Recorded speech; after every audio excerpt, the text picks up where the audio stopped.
আপনাদের আমি চিকেন চাপের রেসিপি করে দেখাচ্ছি। তার জন্য আমার লাগছে পেঁয়াজ বেরেস্তা, অর্থাৎ সাদা তেলে কড়াইয়ে দিয়ে তারপর এটাকে লাল করে ভেজে সেটা পেস্ট, আর জায়ফল দিয়ে, জয়ত্রী, এলাচ আর জয়ত্রী একসাথে করে গুঁড়ো, আর এখানে হচ্ছে পোস্ত আর কাজু বাদাম বাটা। এটা হচ্ছে আদা রসুন পেঁয়াজ লঙ্কা, আদা রসুন আর লঙ্কা পেস্ট। এটা টক দই, এটা তেল, এটা গরম মশলা, এটা কাশ্মীরি লঙ্কার গুঁড়ো, ঘি। এবার ম্যারিনেশনের জন্য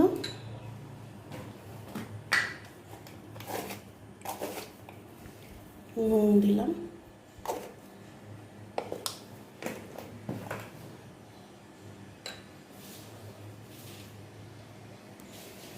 পেঁয়াজ বাটাটা দিলাম,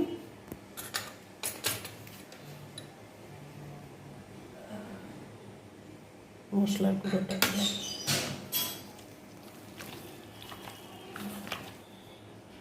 এটা ম্যারিনেশন করে রাখলাম। এই যে গুঁড়ো, যে মশলাটা করেছিলাম ভাজা মশলাটা, সেই গুঁড়োটা আর আদা রসুন আর কাঁচা লঙ্কা পেস্ট দিয়ে ম্যারিনেশন করে, আর দিলাম এই 2 থেকে 3 চামচের মতন টক দই।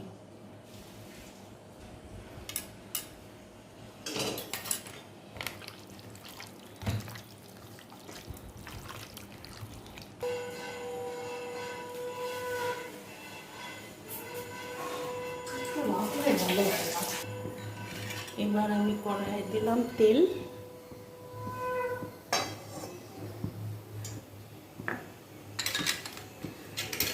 তার মধ্যে গন্ধটা ভালো হওয়ার জন্য 1 চামচের মতন ঘি।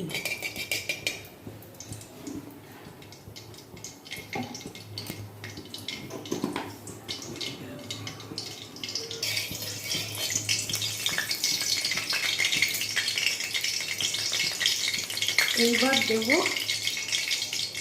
দারচিনি, লবঙ্গ, এলাচ।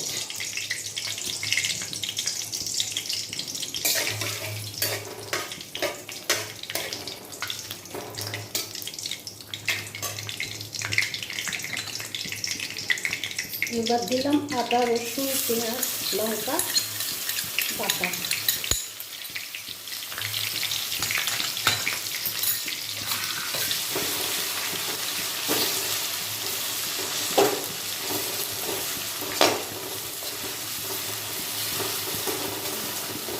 এটা ভাজতে হবে ভালো করে, সেই যেটা আমি বলি তেলটা বেরিয়ে আসবে,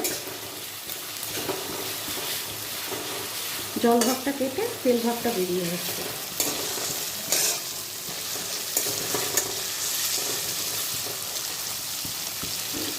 এবার হলুদ দেবো, যেহেতু আমি ম্যারিনেশনের সময় নুনটা দিয়ে রেখেছিলাম, যার জন্য নুনটা বেশি দেব না, খুব সামান্য।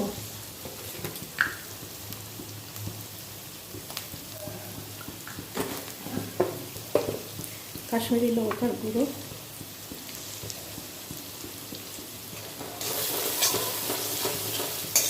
এটা সুন্দর করে আবার ভাজতে হবে। কালারটা ঠিক কালার এসছে,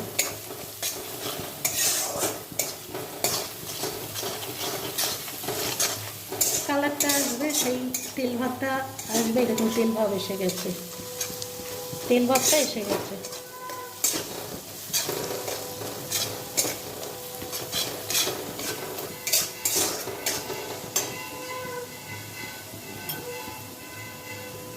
এইবার দেব বেরেস্তা।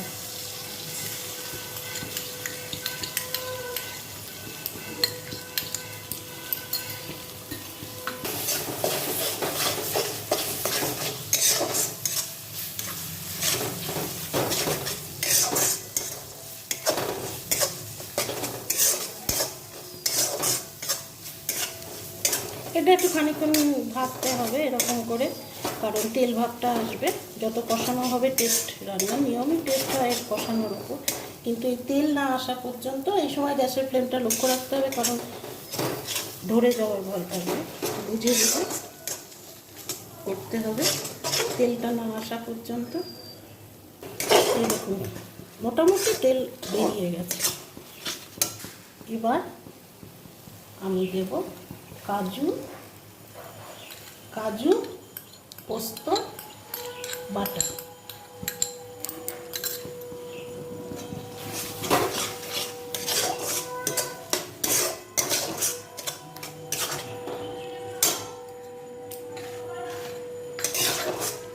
এটাও যথারীতি তেল বেরোতে হবে। তেল যতক্ষণ না বেরোবে ততক্ষণ টেস্ট হবে না। তেল বেরোলে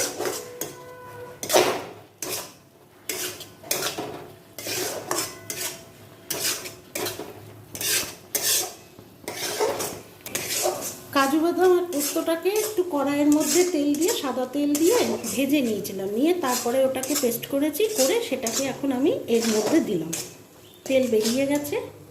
এবার আমি দেব টক দই।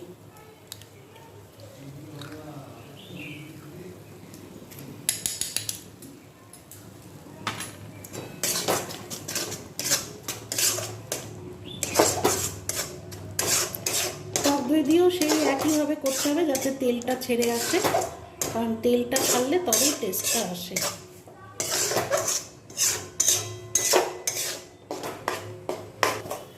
এই যে তেল বেরিয়ে এসছে, মোটামুটি এসছে, আরও কষালে আরও তেল বেরোবে। তেলটা যত বেরোবে ততই ভালো হবে, কিন্তু মোটামুটি হয়েছে বলে আমি ছেড়ে দিচ্ছি। এবারে ম্যারিনেট করা মাংস কিন্তু আমি দিয়ে দিলাম।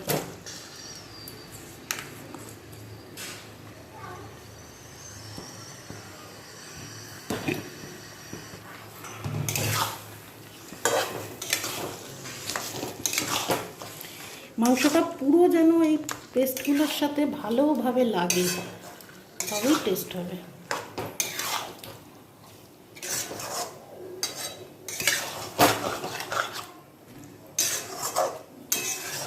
খানিকক্ষণ কষালাম, কষিয়ে নিয়ে তারপরে একটু তেল ভাব আসলে, একটু কষাতে হবে, তেল ভাবটা আসবে। যতক্ষণ তেল ভাবটা আসলে তারপরে জল দেব। এ দেখুন কিরকম সুন্দর তেল উঠে এসছে। এরমভাবে তেল উঠলে রান্না খুব টেস্টি হবে। এরকম তেল উঠতে হবে।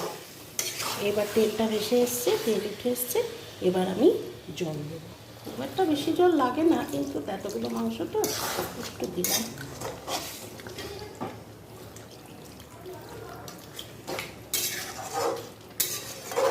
গ্রেভিটা যদি দেখেন যে একটু বেশি টানা হয়ে গেছে, তাহলে প্রয়োজনে পরে আবার একটু জল দেওয়া যায়, ওতে কোনো সমস্যা হয় না।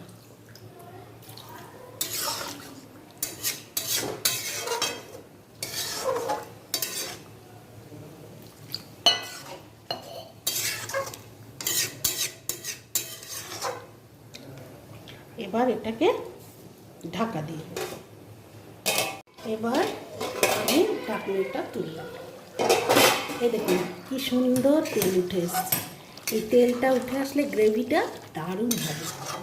পুরো গ্রেভি তৈরি হয়ে গেছে, পুরো গ্রেভি, একদম দারুণ গ্রেভি। এইবার এর মধ্যে আমি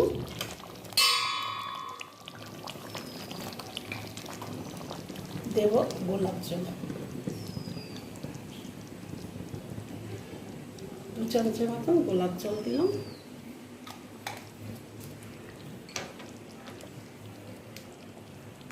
আর দিলাম কিছুটা, সামান্য, বেশি না, কিছুটা পরিমাণ মিঠা আতর। এই দুটো আমি আগে বলতে ভুলে গেছিলাম। এই দুটো কিন্তু আমার বলতে ভুল হয়ে গেছে, এই দুটো আপনারা কিন্তু রাখবেন।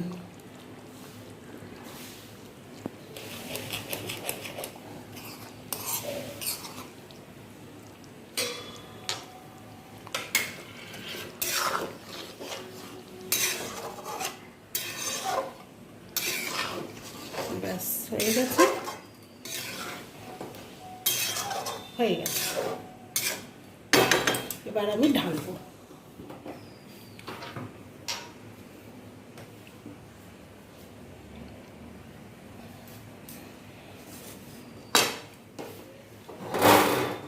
এবার আমি ঢালছি।